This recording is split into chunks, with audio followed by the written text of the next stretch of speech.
So today's session is a very interesting one. And so for those of you who don't know what Common Ground conversations are about, I'll just quickly give you some background. So Common Ground is a session that we host at BYJU'S every month with a new guest.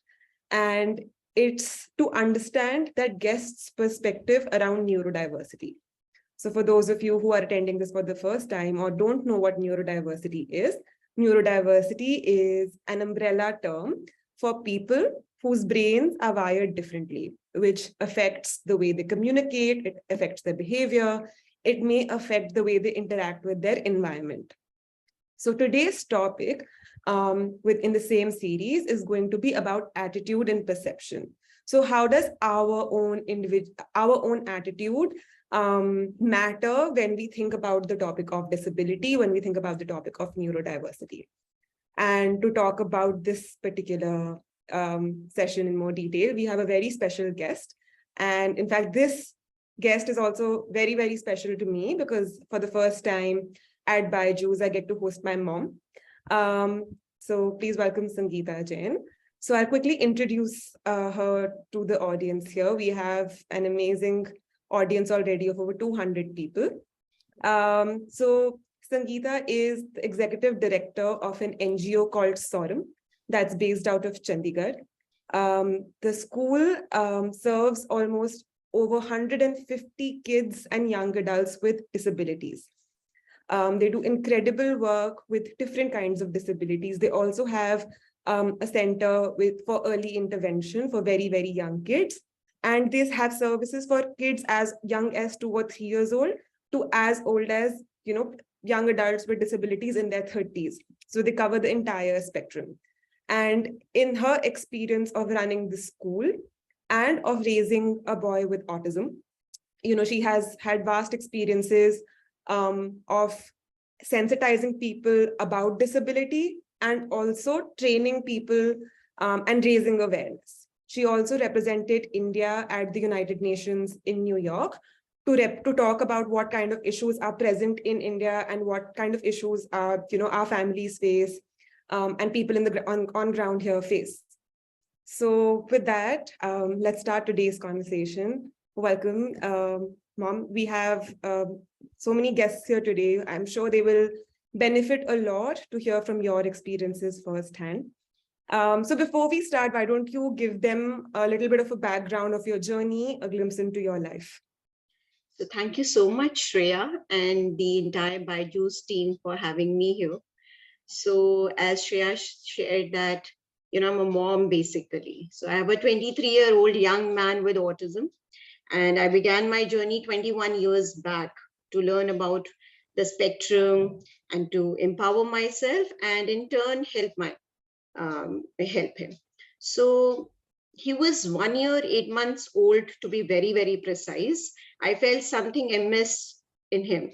And with the help of a college student who was working as a psychologist at that time, she said it could be autism. And but that was like, the era of almost no technology, hi-fi technology in terms of smartphones, Wi-Fi, and especially the Google Baba, where you just type in and you get everything instantly, all the informations. So I went back to my pediatrician, I asked, and she was very honest. They said they read only one small paragraph they had read and in the medicine about the autism, and she's not much aware of the spectrum. So now, of course, we've come a long way in the diagnosis and prognosis in the medical field. But at that time, I started my journey, from the libraries. And when I went to the library also, I didn't know the correct spellings of autism. So I went to AIMS, other reputed hospitals to get a diagnosis, only to get more confused as he was not yet 2 years.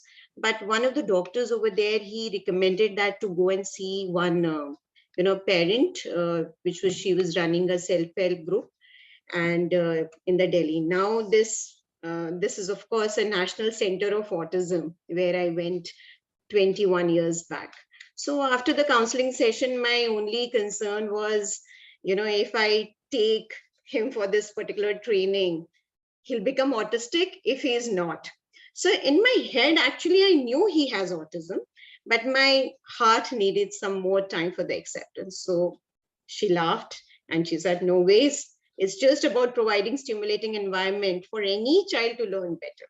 So since then, I've never looked back, and over the years, I've got many opportunities to work for the awareness, spread awareness, work for the acceptance, inclusion in my community.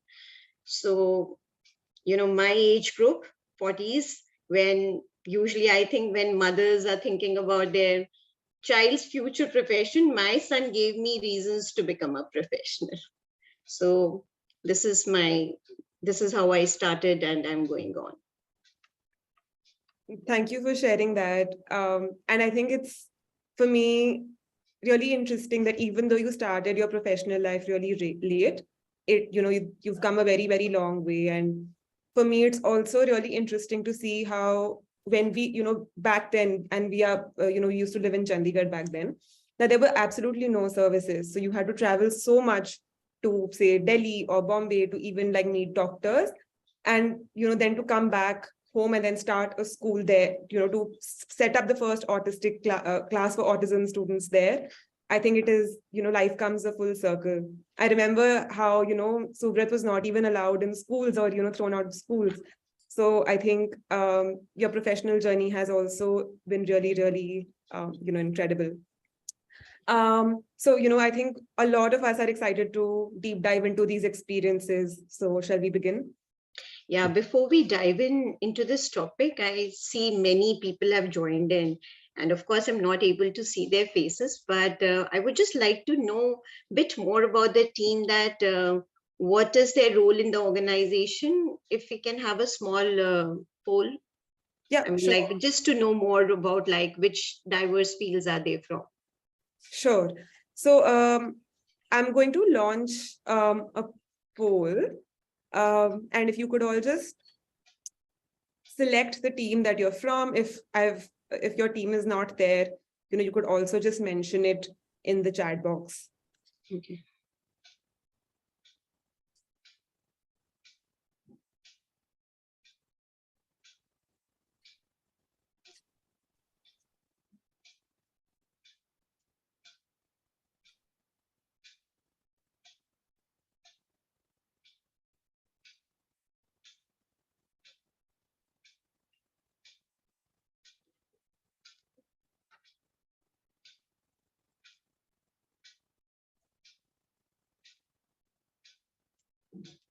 So as you can see, there are people from different teams who joined in today.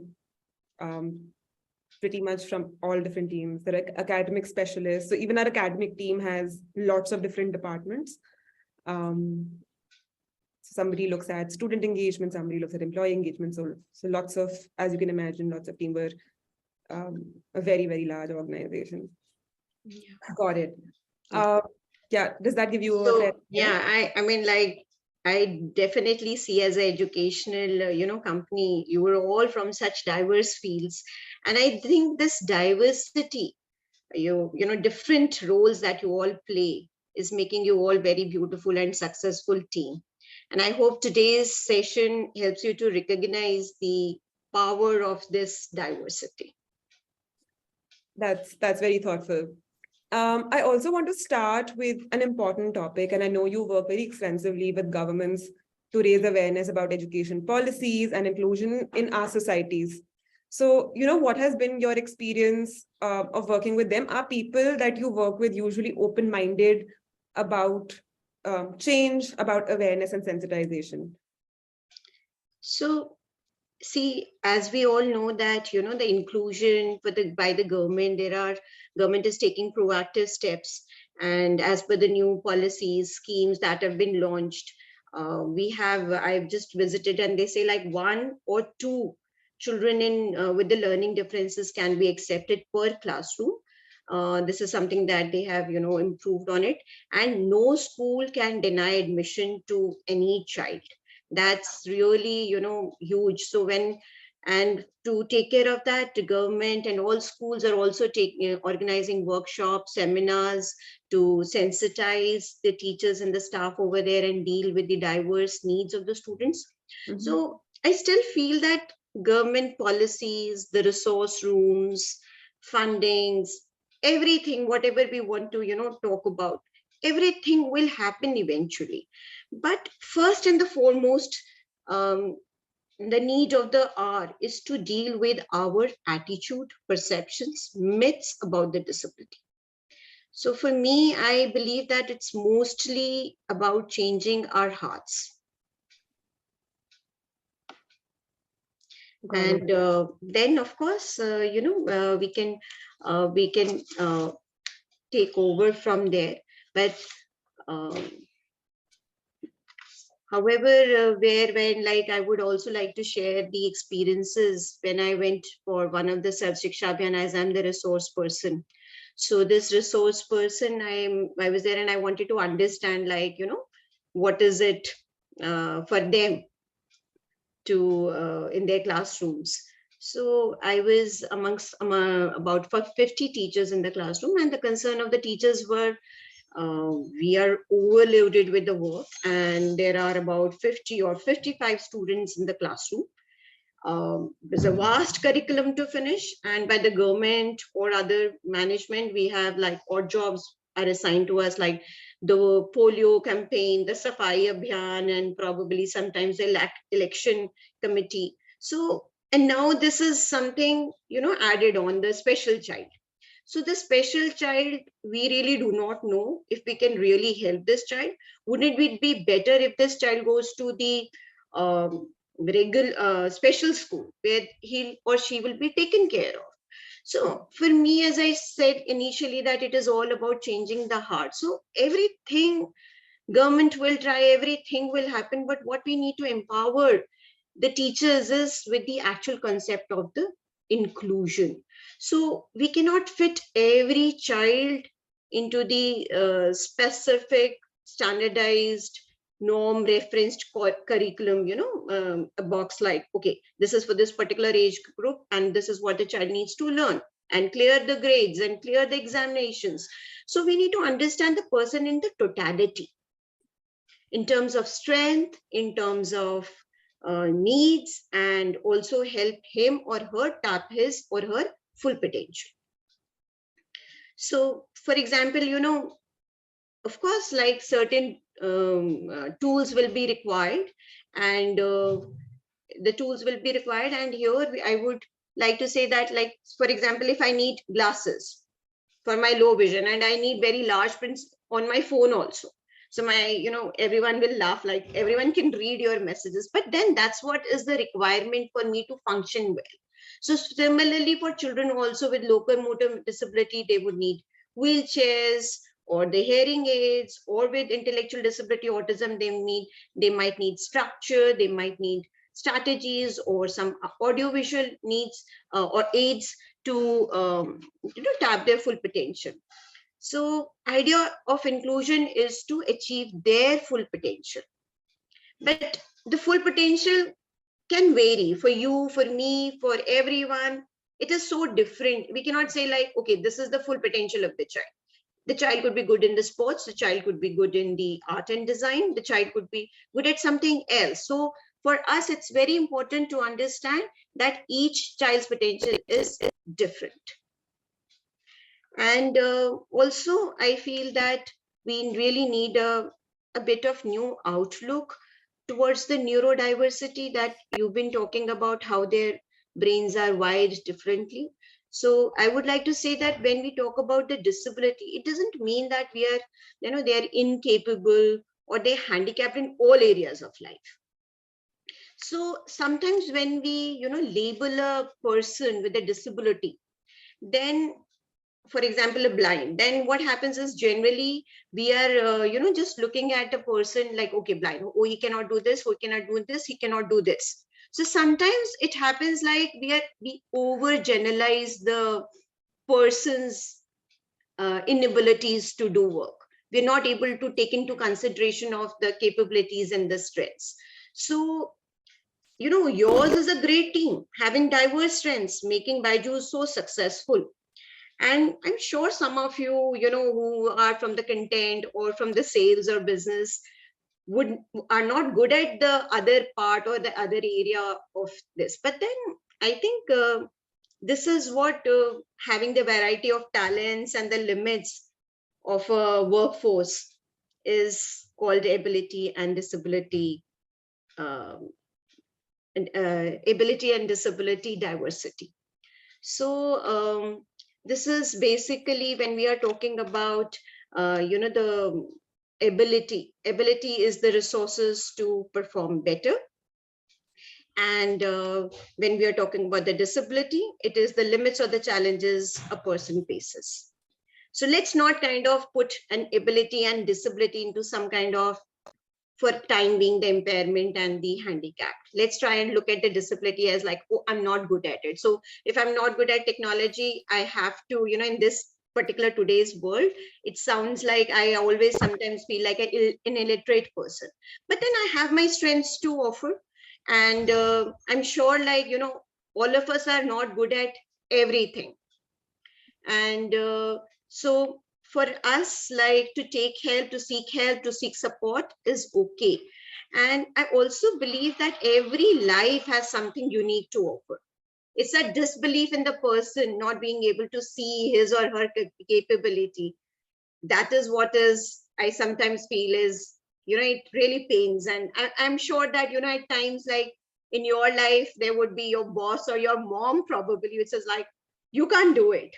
And how did we feel? Like, maybe not that well as you do it, but hey, of course can do it. So this belief in our abilities is something that we need to really, look at those attitudinal barriers. And the best thing that we can do is to believe in ourselves and to believe in others' abilities. So that's what I think we should be doing. Yeah, that's fantastic. I think a lot of us, if not, in the same situation, have felt misunderstood or have felt misjudged, or sometimes we have felt that our particular capability has been undermined. So I think everybody hopefully can relate to the examples that you just shared, right? I also want to step outside of the classroom a little bit, right? So because there might be so many instances we might come in contact with somebody, or we might come in touch with somebody who has a disability. So what kind of attitude and perceptions barrier exist in that case? So, I mean, like, since we're talking about the attitude, I would like to focus on the two factors. So let us, like, I'm going to ask you a question, like, if there is a young girl who cannot walk and uses a wheelchair, she's unable to enter a public building. Would you say that this girl has impairment and disability? Yes or no? No, I mean, like, she's not able to enter the building. So wouldn't she have, like, she's handicapped, she wants to go there.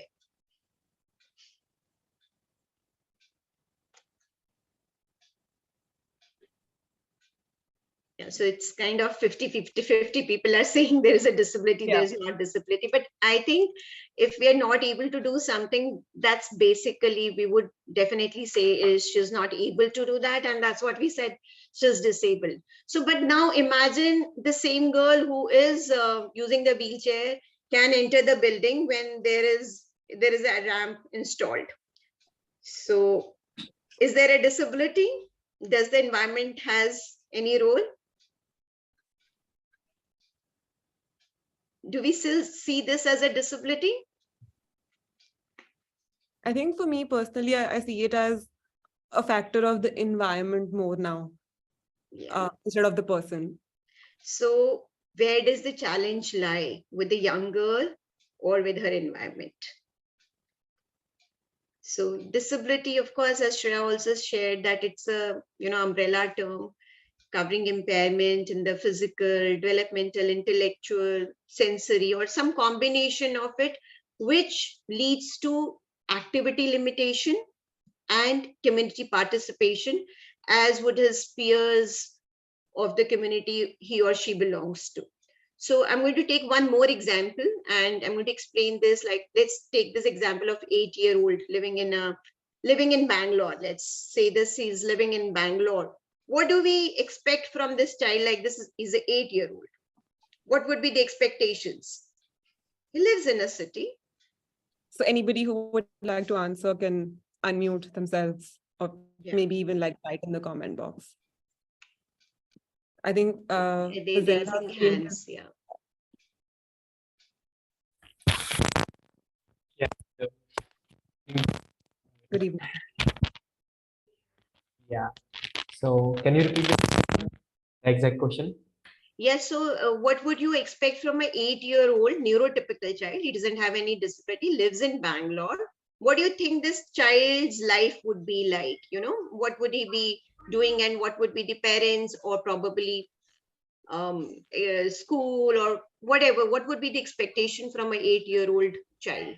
Yeah, so basically she might be good in communication because she belongs to a metro city, and her English communication would be better than the other student because she belongs to a metro city like Bangalore, which is considered to be the best IT hub in India. So that's the main point. Yeah, any other? I mean, like, yeah, the English would be good, definitely would be smarter than, because he is living in a city. So any other thing, like, what would you want an 8-year-old do? Like just speak English or do something else also? So, yes, because she's part of a bigger city, she will definitely have exposure to lot of things which a small city kid may not get. But still, her requirement would be proper support system from family and educational institution where she goes. Because any kind of special support that a child requires has to have a good understanding from people's end, whether it is family or place of education. Sorry to say, but yes, I do find very good educational institutions also insensitive towards such special children, which maybe is because of lack of knowledge. So across the country, I come from a 2-tier city, and I know the value of a school counselor is not known in the place that I come from. Forget about being sensitive towards such special children.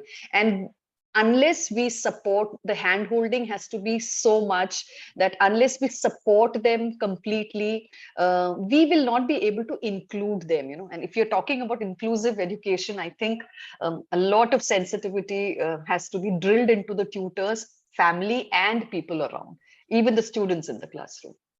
So I just want to like to say that let's keep the disability aside.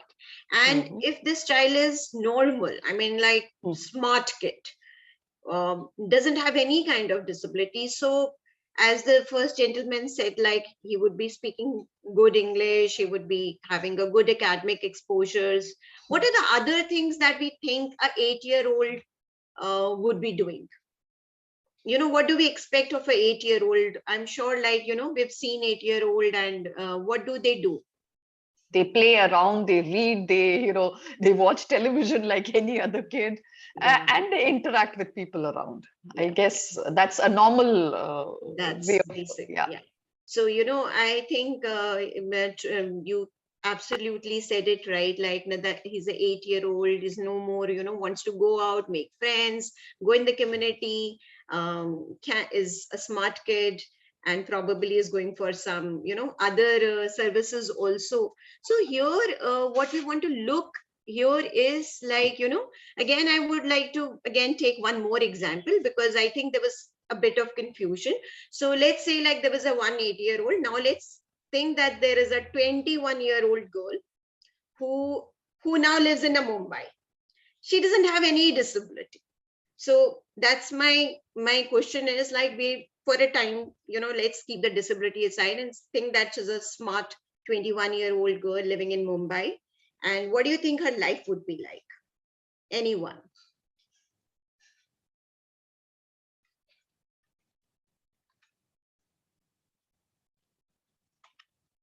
A 21-year-old. She lives in Mumbai, Bollywood city. Any takes? I mean, like,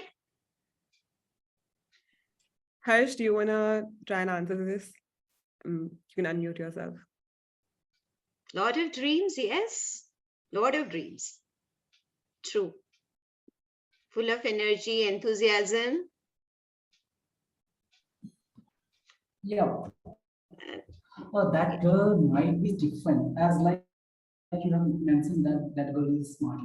So the person that believe that that girl is like is smarter and that girl is doing like what the other girl expect that it might be done by me, it might be do by me. That girls are also doing. But the main agenda of that girl is actually that girl is living in Mumbai, and we know that Mumbai is a city of film stars and all. So there could be like that.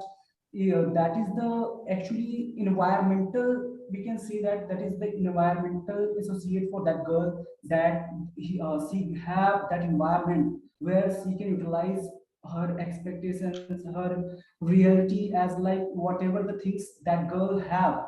That is the main point of that girl, that she is smarter as well as in a smart city. So we can think that there is a need, there is a, we can say, opportunity for that girl, that he's utilizing his power, her power and all. That's what I think. yeah. So thank you so much. And there were like very nice answers written in the chat boxes also. Ready for the job and lot of dreams, and taking on. And I'm sure, like, we've all gone through, at a 21-year-old, which I think we missed out on one part only, where everyone covered everything. The only one part I feel, when you're 21, you need to have a boyfriend also. Otherwise, you feel, oh, I am not that good enough. Therefore, Isn't it? It's true. It's like when you therefore are I even, mentioned boy for a smarter. girl, like, oh, I'm not maybe pretty enough, or I'm not smart I enough. think Shruti wants to Nobody add is something as well. proposing me. Yeah. So this is what, of course, is jobs, ready Shruti, to you can also work. unmute yourself if you want. Pardon? Sorry, Shruti wants to add something. She's raised her hand.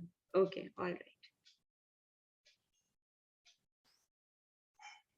Yeah, so for us, let's take the life in totality. There's so many social roles that a person plays. It's just not like, we have to just study and do all those things. It's just not the academic achievements in life. It's just not, there's life goes beyond it. So I would like to take one more. Yes, the Puneet is saying friends, resources, upbringing. Yeah, I mean, like, totally, a 21-year-old is an adult and has self-esteem and has like dreams, aspirations to work, and the family has a lot of expectations, everything. Yeah. I wanted to add something. Yeah, please. Am I audible? Yes. Yes. I think at in this Yes, age you group, are. when you are like in your early 20s, you are like very susceptible to a lot of energies around you, like, your peers, your parents, then your cousins also. So I think people in this age group, especially girls, also face a lot of, they have a lot of things in their mind to do, like, okay, I need to have friends, so I don't come off as a very lonely person, and I need to have dressing skills, I need to be presentable in front of everyone. So yeah, I think to be presentable in a society or in the family itself or your peers, I think so at this point of time, a girl is vulnerable or exposed to a lot more energies than we can actually imagine. Like, we have been through this age group, so we know key. And in today's world, I think the competition is so much more, and there is so much pressure to do so many things. Okay, you have to look presentable, you have to be good in your academics, you have to good in social media. So yeah, I think there are a lot of energies that a girl at 21 years of age is subjected to. So yeah, that's it. Thank you.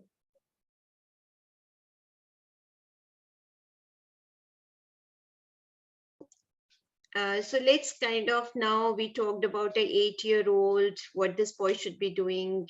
I'm going to take the same example from one child. Let's say he's again 8-year-old. and his name is Rahul. Let's call him Rahul. And he doesn't live in Bangalore, and he doesn't live in, in a metro city. So what he lives in somewhere in a village, let's say. And there was no vaccination facility. He catches polio, and he has a paralysis of leg. He cannot walk anymore. And also where he lives in the village, there are difficult roads. It's inaccessible public buildings. He cannot go to school because school is far off, and he does not know how to go. And so the risk factor is there. There is an impairment, and the impairment is also not friendly. So what happens with the personal factor and the environmental factor? What we here see, the result is social exclusion, cannot go to school. There is no participation in the community.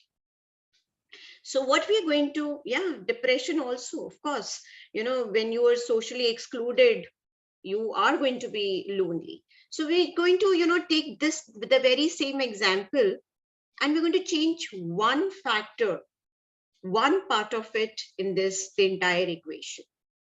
So again, he's the same boy. There's the same risk factor of no vaccination facility, cannot walk. But now here, the accessible environment is there. There are paths for pedestrians. People know about the polio, and it's a the school is also very compatible. It's made of the global design, has toilets which can take care of his needs. The buses can take him. So whatever we see. So over here, what is the interaction? There is social inclusion, makes friends at school, part of welcoming community. So remember, we did one example before also, the ramp and the wheelchair one. So here we've just changed one factor, just one factor. So we're going to take again one more example. Again, as we talked a lot about 21 year, and everyone was so, while speaking, was painting so beautiful picture of a 21-year-old. And again, we want to say over here, going back to the definition, because there is an impairment. So when there is a disability, there is a challenge, we are not able to do that. There is an activity limitation, which is again the personal factor we want to talk about.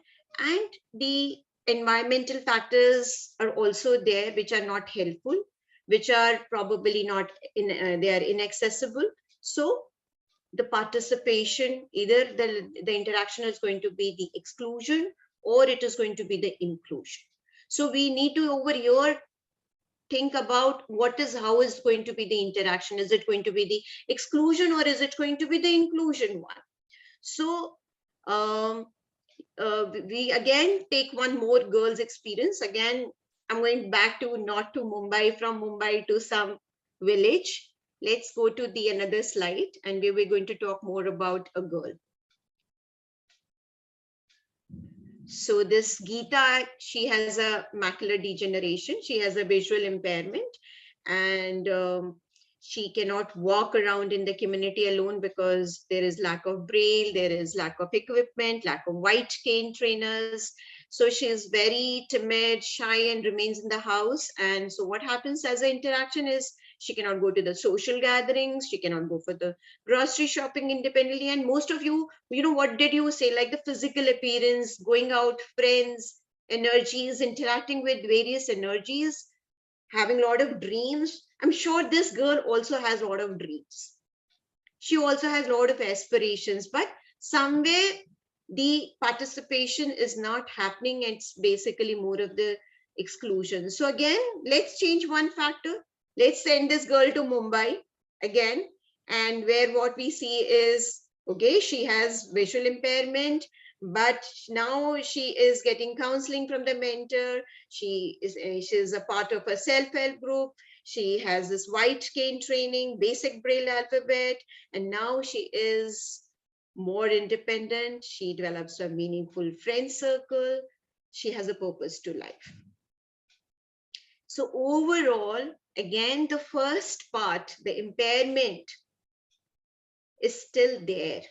What we are changing over here is the environment. So when we are talking about the attitude, the perceptions. This is where we all, we know that it is, they have the capability. We all have the capabilities.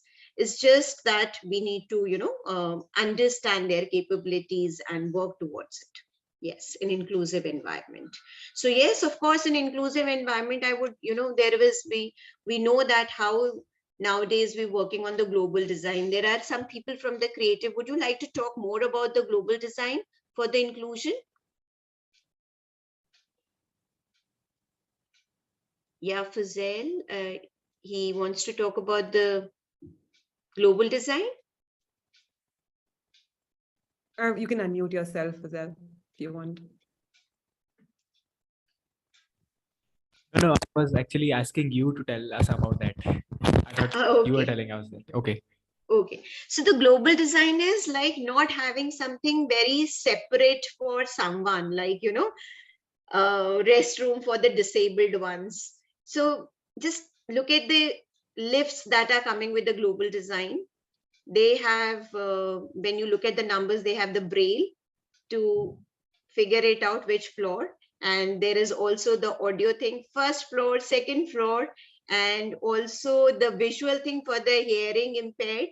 It says like the blinking thing goes on the up, and there are also the bars around where any person who wants to hold on to can hold, and you me also can go without any disability. So that's basically the global design. If there is a mall, there is a building. Kanan, would you like to add something? You raised your hand. Yes, yes. See, actually, say for everyone to get included in a society, you can notice that many new buildings, no, they have to put a like what to say, a government order, like no ramp should be there. No, the ramps are not there. No, it's very easy to build. If the wheelchair people can access any mall or any place, any entertainment, they can go and access there. But the accessibility is no lacking there. The ramps are lacking in many places. Even in new buildings, they do not have that. Because RAM can be used by both. It is inclusive. We can also use it. They can also use it. Anyone with the wheelchair, they can also use it, which is not at all there in many places. Now, even in metropolitan cities like Chennai or Mumbai or any metropolitan, many places it's missing. I know, true. So we don't have to have something very special for them. It could be very inclusive thing, as like Kanan also shared. I may have twisted my foot today and I would not like to walk on the stairs. I might like to use the ramp, probably. So somewhere this in global design that we're talking about is not excluding people with disability and saying, okay, this is for you, this is something for the charity, and we're trying and doing something for you. It's for like we all are using it. So that's basically the global design. And when we're talking about the buildings, the architecture, and in the classroom also, the creative team can definitely design certain things where everyone can be included with not much of, making or announcing that this is for people with disability or diverse needs. So that's what is the global design. This also makes me think that why just the creative team, right? For example, there are so many people from the HR team here. So when they're putting processes in place for hiring, right? Like we know that the same hiring process does not work for everybody. So even while creating when we are basically laying the foundation of anything, if we are more mindful of the needs of different types of users, right? And I think everything from the angle of a product, now that I've worked in this space for so long. So whenever you're doing your research for user insights, if we keep in mind what the target audience is and what their requirements are, I just think in general, we come up with a better design. So for example, now that you mentioned the example of the lift, right? Honestly, I hadn't noticed that some of these features could be for another user. Like, for me, I have gotten so used to seeing the visual on this thing, right? And the announcement on the thing. So, and it's a very funny example, but the IBC office in Bangalore is very, very crowded. So a lot of times in the morning, there's so much rush that when you enter the lift, you often cannot see, because you're right at the end. So you have to hear, like, people help you and help you navigate with each other inclusively to get to your particular floor. So I'm just saying that even in small small instances, we've learned how to collaborate, create solutions that work for everybody. And I think for me, universal design over the years has become more of a mindset, rather than a topic that we need to study. So I think what you shared is extremely interesting. I also want to talk about how there are some stories which, despite attitude and perception barriers, go on to, breaking the norm. Could you possibly share either some stories, from examples around us, or maybe some stories from your school, where people, despite these barriers in their society, have, achieved new heights? So there are many people that we know of, like, the newspapers do. So we all know Albert Einstein, Stephen Hawking, they're very famous scientists. And in India also, we've had so many. But at Sorum, what I've understood is to, celebrate the small successes also. This is what I've learned, like the true meaning of life, living with everyone is, it's not necessary that, of course, the joys of the big victories are always larger, but then to be happy, the small successes are also crucial. So for us, I think as I'm working in Sorum, I have seen that there are like a lot of students. Thank you for sharing this. We also train our students for the Special Olympics. So for the Special Olympics, this is Mani, who came to us about 8 years back. And he was like, again, rejected from a mainstream school, like can't learn. He's now pursuing his 12th. And in 2019, World Games, Special Olympics World Games in 2019, he won two gold and 1 silver. And he's like a star performer till now for India also. Like he's won 3 medals and has got 15 lakhs from the cash award from the government also. So, and similarly, we have many stories like this. Gaurav took in Los Angeles the gold medal, and then we have Shagun, who came from Nalagarh, a small village. Again, she had the same story, the ones like we shared earlier. So she did her 10th, she did her 12th, and now she's at Punjab University pursuing her BA. So this is a huge achievement for all of us, she coming here, and then we were able to do something. And then we have Sanskriti, who loves to do modeling. And, when she came, we found her very smart, and then she definitely cleared her 10th, and now she's also pursuing her 12th. And she's pursuing her dream to do modeling and acting in short films. And there are so many. Nancy, I think I have right now about 160 students. If I have to talk about the successes, I will be sitting here and talking about it, because this really puts me on a such excited mode that I just want to keep sharing. There are so many that I would love to keep sharing again and again. Yeah, I think one other thing that I just realized is that there is a question that a lot of people ask me, that what can we do, or how does all of this information become relevant to them? And I think for me, I'm realizing that the involvement of, say, even these 250 people that we had on this call today, right? So even if in their own lives, if they can recognize one part, or even if when they interact with people who are different than them, their attitude and their perception changes, I think that also goes a really, really long way. So just to share, a personal story with the audience, a lot of times when we were growing up, when we would go to, say, restaurants or malls, or, even when we had to take a small holiday, for us, it wasn't as simple as you would imagine, right? So if any of you want to go to a restaurant, you would just simply make a plan with your friends or your family, and then you would head there. So, but for us to travel with my brother, who's autistic, who's nonverbal, sometimes he may have some behavior. For us, it was also a really important thing that we feel welcomed in these public spaces. And a lot of time we would meet people who did not understand, why he was behaving a certain way. And their attitude and their perception of our family did affect us. And, I think it took all of us some time to understand, how do we educate more people around us? How do we sensitize them towards the needs of our family? And I think this is why, for me, I'm very, very grateful to you all to spend this time in understanding these topics, in engaging in these discussions. Because so even if, you actively say don't, volunteer, if you don't have anybody in your personal lives, even when you have these interactions in, your public spaces, that small step of awareness goes a really, really long way. And so, I also want to ask, so we will open up for questions. I want to keep the last 5-7 minutes for questions. We already have some questions that were sent to us before this, in the sign up form.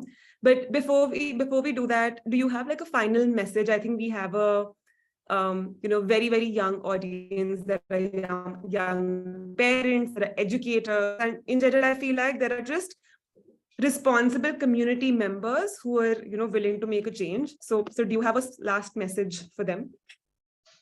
So I'm very happy, like as you shared, Shreya, like coming for the this interactive session is also is like, for me, I feel that somewhere this was our mission together to spread awareness. So whenever we want to do anything, the first thing is to be aware of it, to fight with our perceptions and myths that we hold. So then later on, of course, inclusion will happen. Eventually everything will happen. As you shared, this is a very young team, and I definitely see the younger people coming with more acceptance. And again, the inclusion is not about providing equal opportunities. It's sometimes providing enough opportunities to be equal, and not everyone being same. But again, I would say that having the choice to live where everyone feels most comfortable, and having the opportunity to join in what they want to, and not what someone else thinks they ought to. So this is what I think is very important, like for all of us. And I know, Shreya, you did your chemical engineering and then you wanted to pursue this. So similarly, I think we all have our desires, and we, need to have the fair opportunity to we should have the fair opportunity to fulfill them also. So Yeah. yes, definitely structuring curriculum, everything, but wherever anyone, thinks would like to start with, whether it is awareness, acceptance, inclusion, saying hi to someone, to go and play with them, or to include them in the community, anything that you do is going to be an awesome start. Yeah, I also wanted to tell you that BYJU'S actually has a volunteering program, and we see a lot of people from our team signing up for that. So if at SORM also, if you ever need volunteers, we have a team of very talented writers, content creators, designers. So, if you ever want any volunteers from our organization, I feel like I can confidently say on behalf of this team that, we're more than welcome to participate, and take that step towards awareness and sensitization. Thank you so much. Awesome. So I want to open up for questions. So there is one question that I have that was sent to me. So there is a young mother who has a 1-year-old child, and she says that that they're hardly moving their head, and she's a little worried whether she should seek medical advice or if everything's okay. And she's confused. So she's asking for your advice in terms of what she should do. See, for me, I always believe in going for a medical advice is not going to harm. We really do not know. The child is very young, and it's like any kind of behavior is a kind of communication. So I would, seriously suggest that please go and speak to someone. We really do not know if this is something serious, but I would always go and take advice, because later on I can laugh at, oh, I was so worried and this happened. And then it's better to take corrective measures at the right time and then say like, oh, I missed the opportunity. So I think the best would be to go and seek some help, like this is happening. Maybe it's just a small thing and you just need to do something bit different, and this has been taken care of. Got it. If anybody from the participants wants to ask any questions, please feel free. And your question can be as simple, it can be complex. Yeah, but I think the entire point of having this platform is that we all participate. And thank you so much. I feel like today was incredible. All of you did share your opinions. So yeah, please feel free to ask your questions as well. So we have Jaydeep who's raised his hand. Sure. Yeah, you can unmute yourself. Hey, Sangeeta. Hi. Hi. Yeah.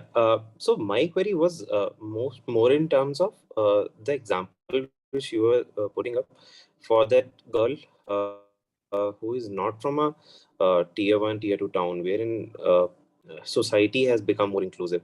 There are kids wherein from tier 3, tier 4 towns, the society is not that inclusive for the kids. Government is doing their bit of job wherein government schools do accept those kids for education. But then how do we raise awareness for these cities? Like in these cities, what mediums we can raise the awareness? We can ask everyone to be more inclusive in these cities and welcome these differently abled kids and even adults. So like I have felt this always that I come from a tier 3 city and have faced this issue across my neighborhood, wherein if there is a differently abled person, uh, maybe so schools don't let them enter for sure. Like schools don't entertain those kids. Parents are hesitant for kids to go into government schools. Their aspirations are that the kids should go to a better private schools. Wherein then how do we solve this kind of a problem statement? So, see, the point is right now, I always believe when there is a problem, there are going to be advocates for it. And people, Yeah, for me also, if you've heard me, yeah, when I was in Chandigarh 21 years back, it is a city, but then again, there were no facilities available. yeah, yeah, So, it takes time. And of course, I'm sure like parents like me and will, come come forward and raise the awareness. And it's not going to take so long also. It's not going to be that slow process. It's world Hmm. is really moving very fast. I see so many parents coming from Himachal Pradesh, Haryana, remote places. So our objective is to empower them. It's Yeah, not like, okay, you come to the city and stay here. So when I went to Delhi, I was like ready to move with my bags and package and like go and stay there. But that's what I thought about myself, like, okay, I have those resources, I can go and stay there. And eventually idea was to take Shreya also along with me, but then I stayed back and I did something. So okay. for me, my mission is to empower each person. When they come, like, okay, you don't have to go to this metro city, and we can all take training, and we can all, you and right now this is a era of technology. So something which the trainings and everything can take place in the COVID times also, we didn't stop. So the trainings were happening online. Okay. And these areas that you're talking about, yes, some areas will develop bit slowly, some areas will develop, but eventually every place will develop. It will depend how we empower others. So Right. maybe when you are talking about it, you felt it, and I'm sure when you speak to that person, you're going to do something about it.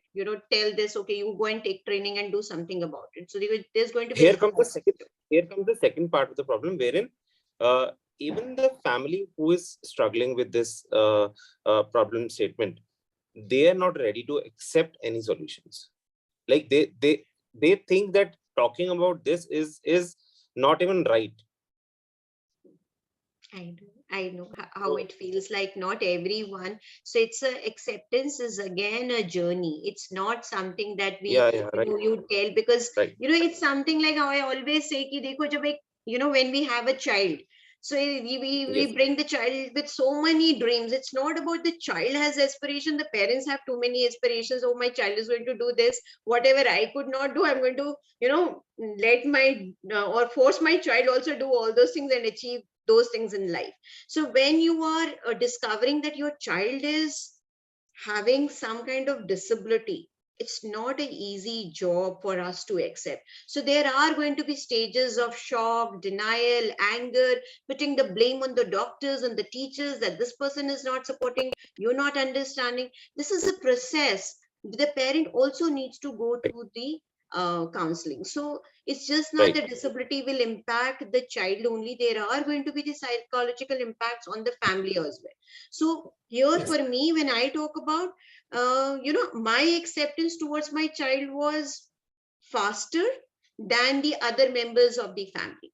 I still had to deal with the acceptance of the other members. Like they would say, oh, she thinks like she knows the best, and this child is only 2 years, he will speak, and all those things.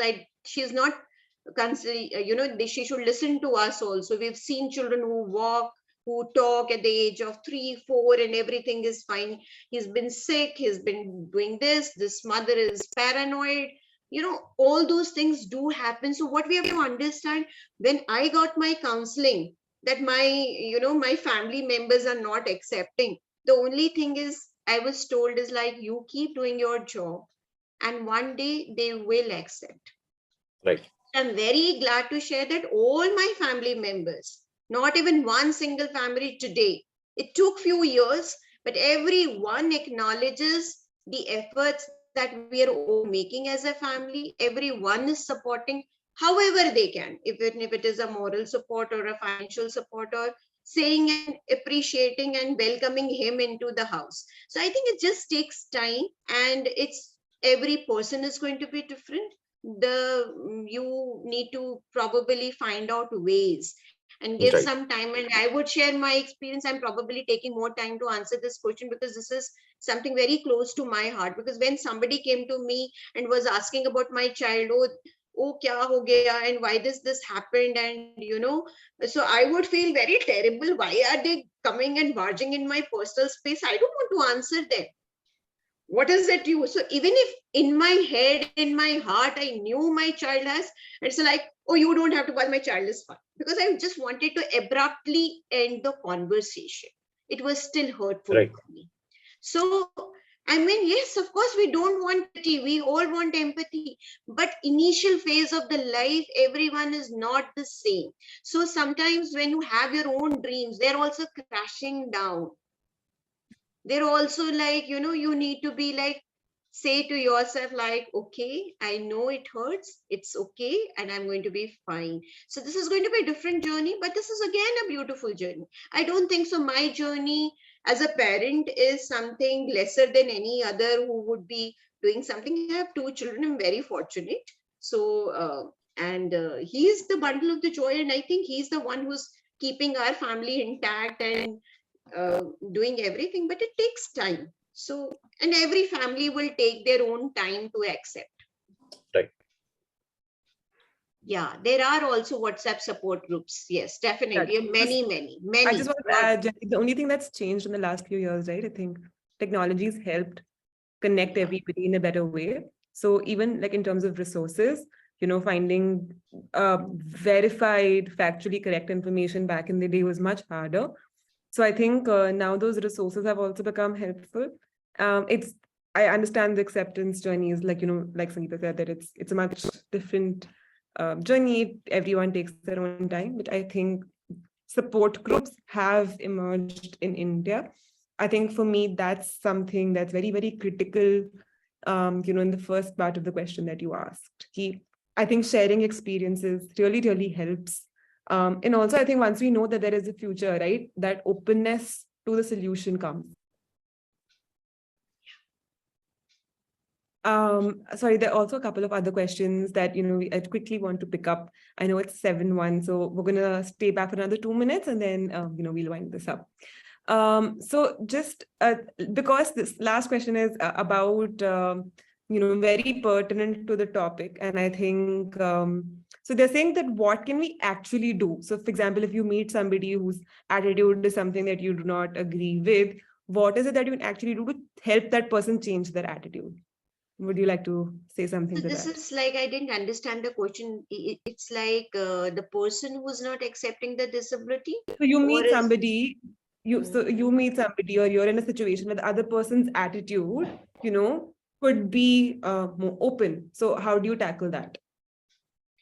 So I feel like, you don't have to pick up all the battles at once and say like, okay, we're going to make you believe. I think you yourself doing your bit is going to set an example for everyone else. And eventually people, when they will see you, they will follow you.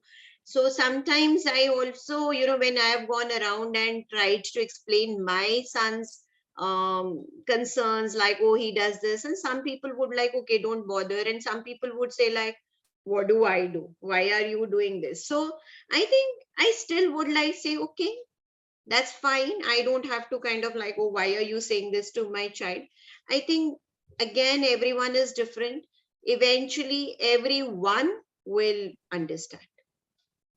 Yeah, and I think for me, just to add to that, it's also to educate people. I think as an education company, for me, everything lies, the answer lies in learning. So for them, I feel like even if, you think they're not open to conversation, which, I think should be the first step. So you converse with them, you try to tell them, your perspective, but otherwise share resources, and then, hopefully they can learn about it themselves at their own pace. So on this note, once again, I would like to thank you so much for sharing your experiences, being very open-minded about everybody's questions. I rarely see you get vulnerable, but I saw you get vulnerable today. Thank you so much. And thank you to all the participants for taking out this time from their evening and being very, very participative. So I just want to run one last very, very quick poll just to see if you guys thought this session was interesting. If you could very quickly leave your feedback before you sign out.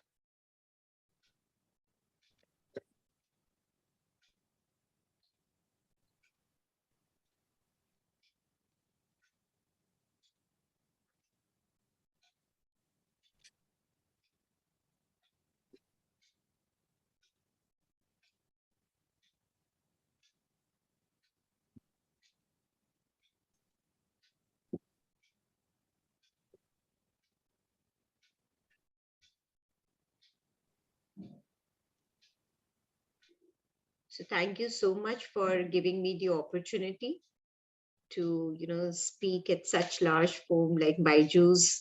And thank you so much. Right.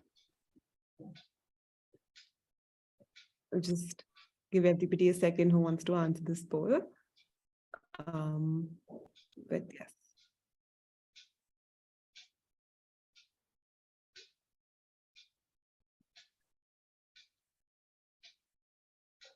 Thank you. All right. Thank you so much. Thank you. Thank you so much.